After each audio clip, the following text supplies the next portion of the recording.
In many buildings, walls separate us from the world outside. They protect us, but they also cut us off from nature. Somewhere along the way, most of us ended up living inside boxes.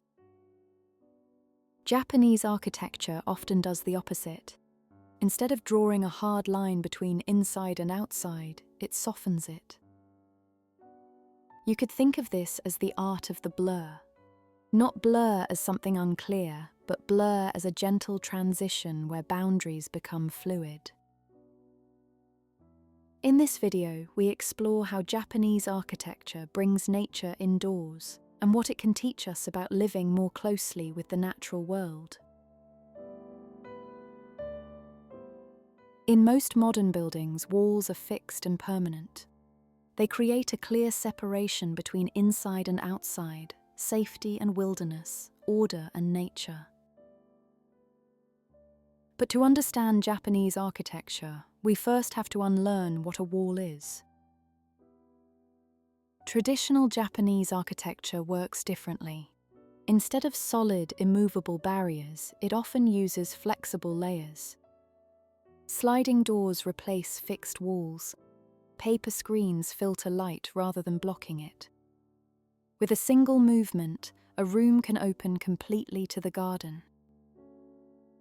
Space is not rigid, it changes with the moment, the weather, and the light. A wall can disappear, a room can expand, the house can breathe. This is not just a technical choice, it reflects a deeper way of understanding space. Architecture is not meant to isolate humans from nature. It is meant to allow nature to move through daily life. The boundary between inside and outside is not erased, but softened, so that the world beyond the walls never truly feels distant.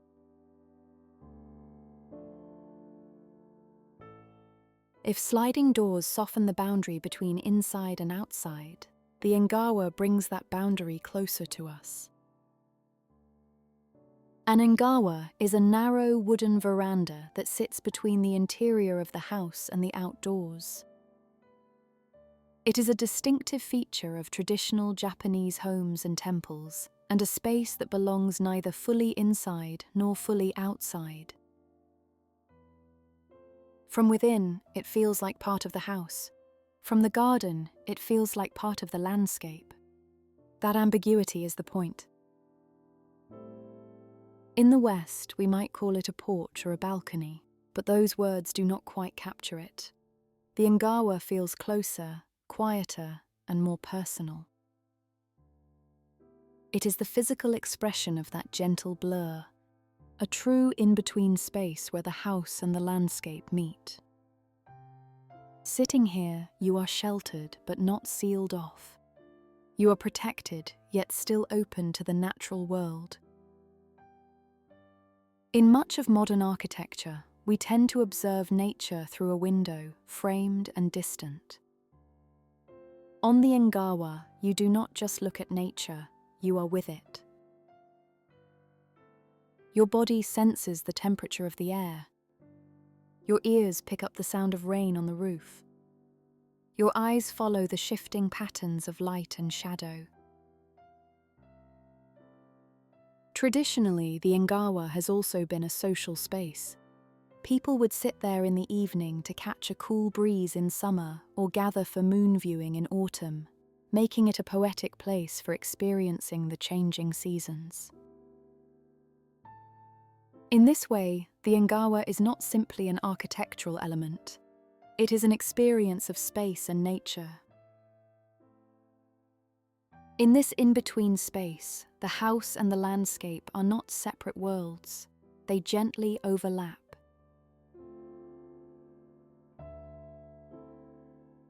In traditional Japanese architecture, windows are not treated simply as openings for light. They are composed like picture frames. A tree, a stretch of sky, or a patch of moss becomes a living artwork. This is shakkei, which means borrowed scenery.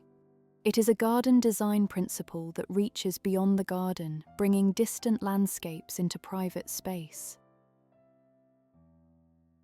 At the heart of Satie is a quiet idea. This landscape does not belong to me. It is quietly present within my space.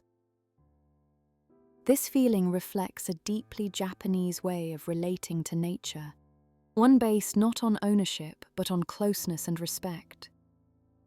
Inside the home, this framing turns the landscape into part of everyday life. Nature is not something outside the building. It becomes something you live alongside, even when you are indoors. In Satie, a window becomes a frame for a living painting. An architect might focus on a single tree, allowing its changing leaves to mark the passing of the seasons. Or they might create a tall, narrow opening that hides a neighbor's fence while framing the peak of a distant mountain. From this perspective, architecture relates to nature with gentleness.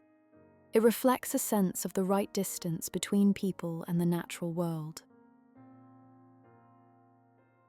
Satie becomes a quiet expression of gratitude. We simply admire what is already there. The final way Japanese architecture blurs the line with nature is not found in layout alone, but in the materials themselves. In modern architecture, we often seek perfection. Surfaces like plastic, steel, or glass are designed to resist change, to remain smooth, uniform, and untouched by time. Traditional Japanese architecture embraces a different truth. It is built from wood, paper, clay, and stone. These materials are not chosen only for function. They are chosen because they respond to nature. Wood breathes with humidity. It expands in summer and contracts in winter. Over time, its surface darkens, softens, and gains patina. Nothing is permanent, nothing is finished, and nothing is perfect. This is the spirit of wabi-sabi. Paper screens filter light rather than blocking it. They allow brightness to enter gently so that sunlight becomes texture rather than glare. Stone grounds the house in the earth. It is used in foundations, thresholds, and gardens, creating a quiet sense of stability. Moss slowly grows across its surface, weaving building and landscape together. It softens hard edges and makes the architecture feel gentle. By using materials that age, the house becomes part of the natural cycle of the garden outside. The boundary between what is built and what is grown begins to dissolve. You start to feel that the home is not a static object. It is a living presence, growing older alongside you. This shared journey creates a quiet sense of belonging that a perfectly smooth modern house rarely offers. Visually, the house seems to grow out of the earth rather than sit on top of it. It feels less like an object and more like part of the landscape itself. Through material, the house becomes a living record of time. It reminds us that we are not separate from this cycle, but part of it. To live with change is not to lose stability, but to discover a deeper kind of belonging.